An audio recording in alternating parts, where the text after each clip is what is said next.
আমরা এখন আছি সিমপ্লেক্স মেশিনের ক্রিলিং সেকশনে। সো সিমপ্লেক্স মেশিনের ক্রিলিং সেকশনে কী কী থাকে? সিমপ্লেক্স মেশিনের ক্রিলিং সেকশনে থাকে সাধারণত যে ক্রিল স্ট্যান্ড, তারপর হচ্ছে গাইড। তো সিমপ্লেক্স মেশিনের সাধারণত হচ্ছে ইনপুট হচ্ছে ফিনিশার ড্রফেন থেকে যেটা আসে হচ্ছে স্লাইবার। তো এই যে ক্যান থেকে মূলত হচ্ছে এই ক্যান থেকে স্লাইবারগুলোকে হচ্ছে ইনপুট দেওয়া হয়। তো স্লাইবারগুলোকে হচ্ছে এই গাইডের মাধ্যমে এইদিকে হচ্ছে ভিতরের দিকে হচ্ছে ইনপুট দেওয়া হয়।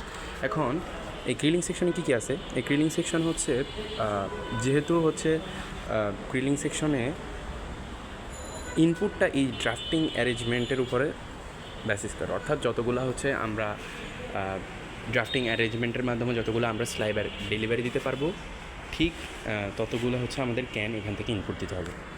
সো সেক্ষেত্রে আমাদেরকে হচ্ছে সাধারণত ল্যাবে এখানে হচ্ছে 36টার মতো আছে। সো যেহেতু 36টার মতো হচ্ছে আমাদের ক্যান এই পাশ থেকে ইনপুট দিতে হবে, তো এক্ষেত্রে যদি পুরোটা একবারে সোজাসুজি দেওয়া হয় তাহলে হচ্ছে মেশিনটা অনেক লম্বা হয়ে যাবে। সো সেক্ষেত্রে এই জিনিসটা রোধ করার জন্য ক্রিলিং সেকশনটাকে তিনটা হচ্ছে রোতে ভাগ করা হয়েছে, অর্থাৎ এই পাশে হচ্ছে 12টা হচ্ছে ক্যান রাখা হয় ঠিক এভাবে লম্বালম্বি, আবার এইটার নিচে 12টা রাখা হয়, এইটার নিচে 12টা রাখা হয়, এবং প্রত্যেকটা ক্যান থেকে যে স্লাইবার আমরা ইনপুট দিই প্রত্যেকটার জন্য ইন্ডিভিজুয়াল পাথ, অর্থাৎ প্রত্যেকটা ইন্ডিভিজুয়াল গাইড ব্যবহার করে, মানে কোনোটা একটা অন্যটার গাইডের উপর ওভারল্যাপ করে না, অর্থাৎ প্রত্যেকটা হচ্ছে স্লাইবারের জন্য একটা ইন্ডিভিজুয়াল গাইড ব্যবহার করে। এবং আমরা যদি একটু লক্ষ্য করি যে প্রত্যেকটা গাইড একবার হচ্ছে লম্বালম্বি আছে, অর্থাৎ প্রত্যেকটা একই পাত অনুযায়ী যাবে, অর্থাৎ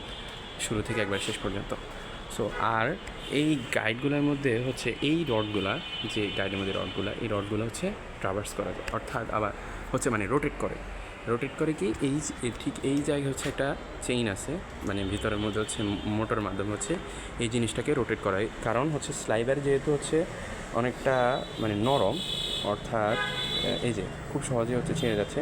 সো এইটাকে হচ্ছে একটা মানে রোটারি মোশনের মাধ্যমে হচ্ছে যেন খুব স্মুথলি হচ্ছে এই জিনিসটা ডেলিভারি হয়, এক্সট্রা কোনো টেনশন না হয়, মানে স্লাইবারটা যেন ছিঁড়ে না যায়। এই কারণেই মূলত স্লাইবারকে হচ্ছে সামনের দিকে অ্যাপ্রোচ করতে এই জিনিসটা হচ্ছে সাহায্য করে। আমরা যদি একটু লক্ষ্য করি যে এখানে এই যে এই জিনিসটা হচ্ছে ঘুরছে, সো এই পার্ট গাইডগুলো ঘুরে হচ্ছে ড্রাফটিং অ্যারেঞ্জমেন্টের মধ্যে হচ্ছে স্লাইবারগুলো ইনপুট দেওয়া হয়। আর ক্রিলিং সেকশনে আরও একটা জিনিস আছে, সেই জিনিসটাকে বলা হচ্ছে সেন্সর, অপটিক্যাল সেন্সর। এই যে ক্যামেরা লেন্সের মতো এই সেন্সরগুলোকে বলা হচ্ছে অপটিক্যাল সেন্সর। ঠিক এই পাশ থেকে নিচে ওই পাশে আরেকটা হচ্ছে অপটিক্যাল সেন্সর দেখা যাচ্ছে।